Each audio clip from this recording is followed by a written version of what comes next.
தேனி நாடாளுமன்ற தொகுதி அமமுக வேட்பாளர் டிடிவி தினகரன் உத்தமபாளையத்தில் உள்ள ஞானாம்பிகை உடனுறை திரு காலாதீஸ்வரர் கோயிலில் தரிசனம் செய்தார்.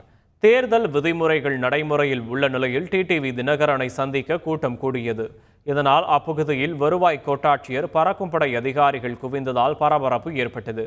தனிப்பட்ட முறையில் கோயிலுக்கு வந்ததாகவும் யாரையும் கூட்டமாக அழைத்து வரவில்லை என்றும் டிடிவி தினகரன் அதிகாரிகளிடம் விளக்கமளித்தார்.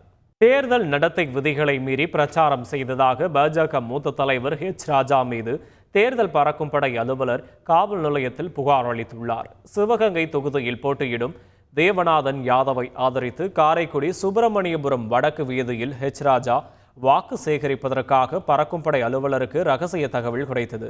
இதையடுத்து விரைந்து சென்ற தேர்தல் பறக்கும் படை அலுவலர்கள் ராஜாவிடம் நடத்தை விதிகளை மீறி பிரச்சாரம் செய்வதை எடுத்து கூறியதுடன் காரைக்குடி வடக்கு காவல் நிலையத்தில் புகார் அளித்துள்ளனர்.